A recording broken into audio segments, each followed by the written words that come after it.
আশা করি তোমরা বিষয়টা থাম্বনেল দেখেই বুঝে গেছো যে আজকে আমরা নাউনের বিস্তারিতভাবে আলোচনা করতে চলেছি। তো নাউন বলতে বোঝায় নাম, যেটা পৃথিবী থেকে পৃথিবীর বাইরে সমস্ত কিছুরই একটা যে নাম রয়েছে সেটাকে আমরা নাউন বলি। যেটা আমাদের ইংলিশ সেন্টেন্স এর একটা নাউন কি সাবজেক্ট হিসাবেও কাজ করতে পারে কিংবা অবজেক্ট হিসেবেও কাজ করতে পারে। তো নাউন যেটা রয়েছে আমরা যেটা প্রথম রুলে জানলাম যে এটা না সাবজেক্ট হিসেবেও কাজ করতে পারে কিংবা অবজেক্ট হিসেবেও কাজ করতে পারে। এরপর এই যে নামটা রয়েছে তার সাথে সেলফ প্রোনাউন যুক্ত হতে পারে, যেমন ইট সেলফ, হিমসেলফ, দ্যামসেলফ ইত্যাদি প্রোনাউন সেলফ প্রোনাউনগুলা যুক্ত হতে পারে।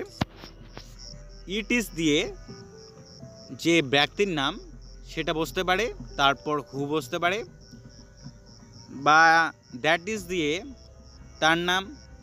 তার নাম বলতে ব্যক্তিটির নাম বা ব্যক্তির নাম, তারপর হু বসতে পারে, হোম বসতে পারে, যাই কিছু।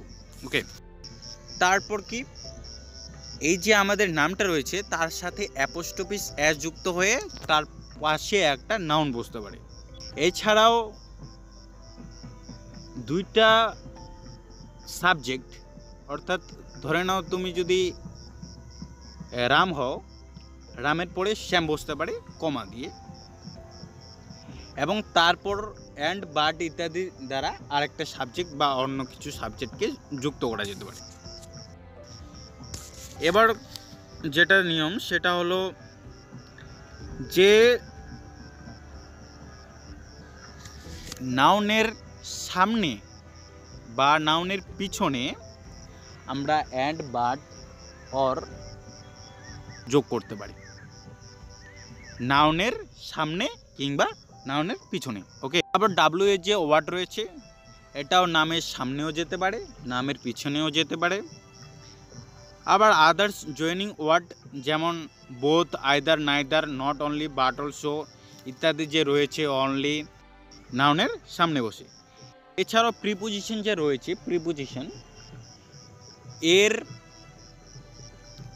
পূর্বেও মানে আগেও নাউন বসতে পারে কিংবা পিছনেও নাউন বসতে পারে।